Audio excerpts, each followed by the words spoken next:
మనల్ని ఎవరైనా ఎన్ని మాటలన్నా భరిస్తాం కావచ్చు. అదే మన మాతృదేశాన్ని ఒక్క మాట అన్నా సరే, ఇండియాలో పుట్టిన ఎవ్వరికైనా రక్తం మసులుద్ది. అది ఎంత పెద్ద దేశమైనా సరే అస్సలు సహించేదే లేదు. India and Russia could take their dead economies down together. ఇది ఒక చెత్త స్టేట్మెంట్. డొనాల్డ్ ట్రంప్ ఈ జూలై 31న ఈ స్టేట్మెంట్ ని తన ఎక్స్ లో పోస్ట్ చేశారు. అంటే భారత ఆర్థిక వ్యవస్థ చచ్చిపోయిందని డొనాల్డ్ ట్రంప్ అంటున్నారు. దీనికన్నా చెత్త స్టేట్మెంట్ ఇంకొకటి ఉండదు. జియో పాలిటిక్స్ లో ఒకదానికొకటి లింక్ ఉంటుంది, కానీ మరింత చెత్త స్టేట్మెంట్స్ అయితే ఏ పొలిటికల్ లీడర్ చేయడు. ఇంత పెద్ద మాట అన్నాక మోడీ తన ఫ్రెండ్షిప్ ని పక్కన పెట్టేసి ట్రంప్ గట్టి వార్నింగ్ ఇచ్చాడు. అసలు ఎవరిది డెడ్ ఎకనామీ, అమెరికాదా మనదా? గట్టిగా మాట్లాడితే America debt to GDP ratio 124%, అదే ఇండియాది 80%. ప్రపంచంలోనే ఇండియా యంగెస్ట్ వర్కింగ్ పాపులేషన్ తో ఉన్నారు. ఈ ఇయర్ 2024 టు 2025 ఇండియా యొక్క జీడిపి ఎస్టిమేషన్ 6.5%. అంటే మనం లాస్ట్ 10 years నుండి చూస్తే మన జీడిపి ట్రిపుల్ అయింది. ప్రపంచంలోనే లార్జెస్ట్ ఎకనామీస్ లో మనది 4th ప్లేస్. ఇది 2030లో 3rd ప్లేస్ వెళ్లే ఛాన్సెస్ ఉందని చెప్పేసి ఎకనామీ ఎక్స్పర్ట్స్ అంటున్నారు. ఇండియా యొక్క డిఫెన్స్ 4th ప్లేస్. మనం ఒకప్పుడు మిజైల్స్ ని ఇంపోర్ట్ చేసుకునే కాడ నుండి ఇప్పుడు మిజైల్స్ ని ఎక్స్పోర్ట్ చేసే వరకు వచ్చాం. Present India is the fastest developing country. ఇప్పుడు చెప్పండి, is India really a dead economy?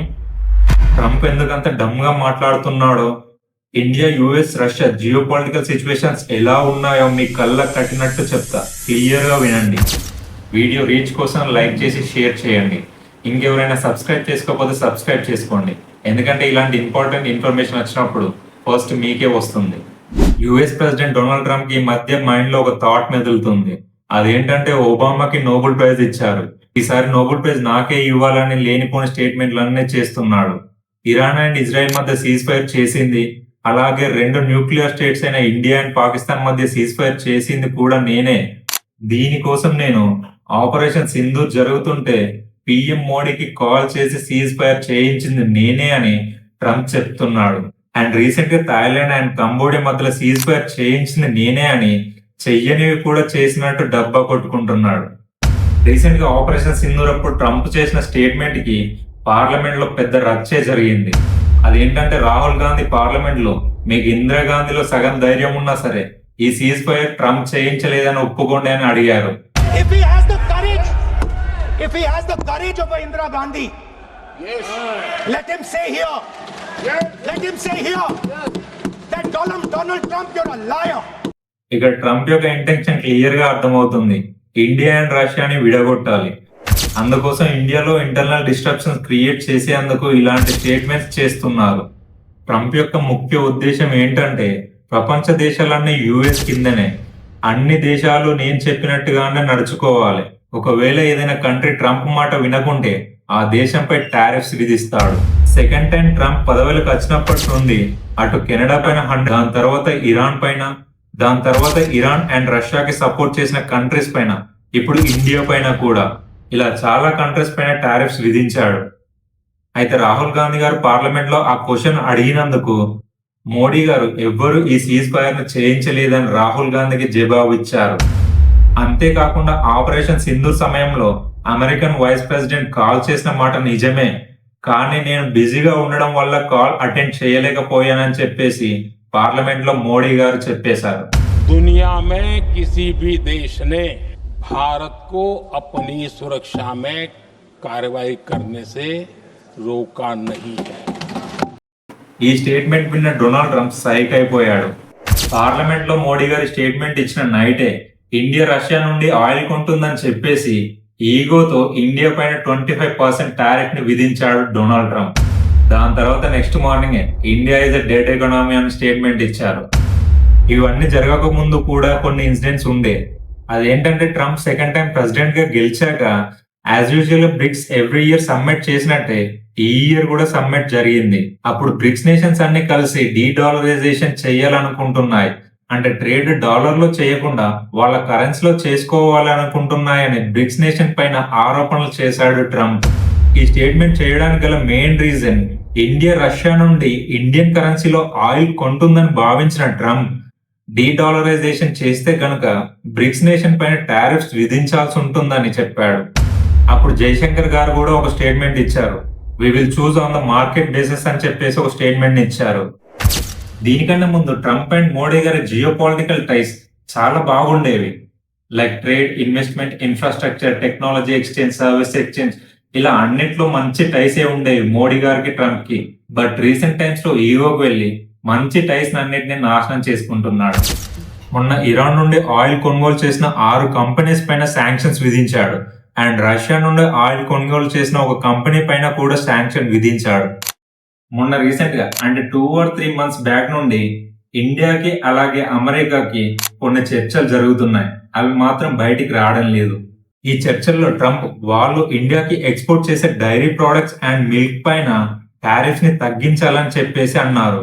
But దీనికి ఇండియా ఎలాంటి జవాబు ఇవ్వలేదు. యాక్చువల్ గా America milk products, క్యాజు, almond, corn, wheat ఈ ప్రొడక్ట్స్ అన్నిటినీ కూడా ఇండియాకి చాలా తక్కువ రేట్ కి ఎక్స్పోర్ట్ చేస్తుంది.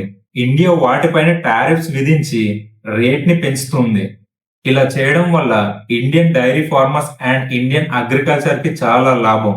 ఎందుకంటే ఫర్ ఎగ్జాంపుల్ మనకాడ ప్రొడ్యూస్ అయ్యే మిల్క్ కి 70 రూపీస్ అనుకుందాం. అమెరికా మనకు మిల్క్ ని చాలా తక్కువ రేట్ కి పంపిస్తుంది, అంటే 50 రూపీస్ అనుకోండి. ఒకవేళ ఇండియా అమెరికన్ మిల్క్ పైన 100% టారిఫ్ విధిస్తే అమెరికా పంపించిన మిల్క్ కాస్ట్ ఇండియాకు వచ్చేసరికి 100 రూపీస్ అవుతుంది. అప్పుడు ఇండియాలో ఉన్న ప్రజలు ఎక్కువగా 60 రూపీస్ కే దొరికే ఇండియన్ ప్రొడ్యూస్డ్ మిల్క్ నే కొంటారు. దీనివల్ల లక్షల ఇండియన్ డైరీ ఫార్మర్స్ బ్రతుకుతారు. అదే ట్రంప్ చెప్పినట్టుగా మనం ఆ టారిఫ్ ని 10% కి తీసుకువస్తే అమెరికా నుంచి పంపించే మిల్క్ కాస్ట్ 55 రూపీస్ అవుతుంది. సో ఇండియాలో ఉన్న ప్రజలు ఎక్కువగా అమెరికన్ మిల్క్ నే కొంటారు.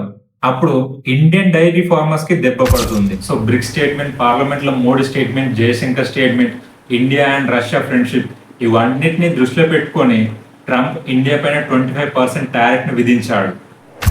వీటన్నిటికీ అండ్ ట్రంప్ కి కౌంటర్ గా ఇండియా అమెరికాకు చెందిన లాకిడ్ మార్టిన్ కంపెనీ తయారు చేసిన F-35 ఫైటర్ జెట్ ని మేము కొనమని చెప్పేసి ఇండియా అఫీషియల్ గా ఈ ఆగస్టు 1న ప్రకటించింది. ఈ ఫిబ్రవరిలో F-35 ఫైటర్ జెట్ కి చెందిన కంపెనీ వాళ్ళు ఇండియాకు వచ్చి ఈ ఫైటర్ జెట్ ని ఇండియాకి అమ్మడానికి ట్రై చేశారు. దీన్ని అమ్మడానికి ట్రంప్ కూడా మాట్లాడాడు. దీనికి ఇండియా డిప్లొమాటిక్ గా ఓకే చూద్దామని కొన్ని చర్చలు జరిపింది. ఇప్పుడు ట్రంప్ ఇంత పెద్ద స్టేట్మెంట్ ఇచ్చాక ఇండియా మేము ఈ F-35 జెట్ ని అమెరికా నుండి కొనడం లేదని డైరెక్ట్ గా అమెరికా కౌంటర్ స్టేట్మెంట్ ఇచ్చింది. ఆల్రెడీ ఈ F-35 ఫైటర్ జెట్ గురించి మనందరికీ తెలుసు. ట్రివాండా ఎయిర్పోర్ట్ లో డెడ్ బాడీ లెక్క పడి ఉంది. దీని వాల్యూ వచ్చేసి 1000 crores. అండ్ అమెరికా దీని సోర్స్ కోడ్ ని కూడా షేర్ చేయదు. అండ్ మోర్ ఓవర్ F-35 లో స్టెల్త్ ఫీచర్ ఉంది అంటారు కదా, అంటే ఇది 8 రాడార్స్ కి చిక్కకుండా తప్పించుకొని శత్రు దేశాల పైన దాడి చేస్తుంది.